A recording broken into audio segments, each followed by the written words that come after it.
Imagine you're walking outside on a normal morning, when all of a sudden you look up to see a layer of green clouds cover the sky. The next thing you know, you're struggling to breathe. This can be one of the many effects of cultural eutrophication. But what is cultural eutrophication? Let's break down this term.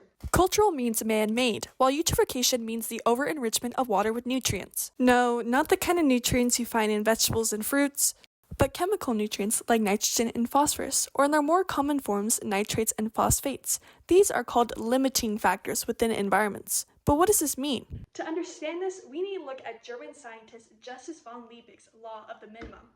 This agriculture theory states that plant growth is not controlled by the presence of many different nutrients, but rather by the quantity of the most scarce nutrient. To visualize this, imagine a leaky barrel made of a bunch of wooden planks, with one plank being shorter than the rest. We can't change how much water is leaking by making the other planks bigger. Really, the only thing that matters is that one shorter plank. Nitrogen and phosphorus are the same, where their natural lack in environments can be a factor in how fast plants grow. But what does this have to do with eutrophication? Well, natural eutrophication is a process that takes place over thousands of years. But because nitrogen and phosphorus are recognized as limiting nutrients, they are now commonly used within crop fertilizer.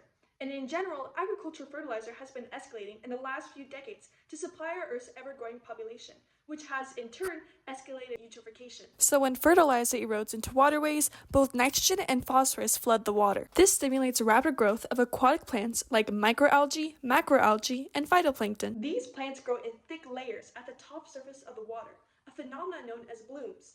Blooms from eutrophication can occur in lakes, estuaries, and gulfs. So now you might be thinking, so what? Sure, the surface of the water is a little green, but why does this even matter? Well, a big problem with eutrophication is not what these aquatic plants do when they're alive, but what happens when they die. When algae or phytoplankton die, they sink to the bottom of the water, a layer called the hypolimnion zone in lakes or the benthic zone in estuaries and gulfs. There, living decomposers will break down this dead material. But decomposition recycles nutrients like phosphorus and nitrogen, increasing these amounts in the water. Decomposition also requires larger amounts of oxygen, and with larger and larger amounts of plants growing and then dying from eutrophication, the amount of DO, or dissolved oxygen within the water, goes down. And since this plant layer also blocks sunlight from penetrating the water's surface, aquatic plants can no longer photosynthesize to replenish the DO. This creates dead zones, or hypoxia, in the water. The oxygen within these regions have become so low that many aquatic organisms are no longer able to survive, meaning they have to migrate or die.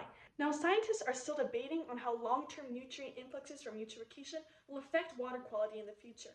However, they agree as a whole that eutrophication is an issue that has to be addressed as soon as possible.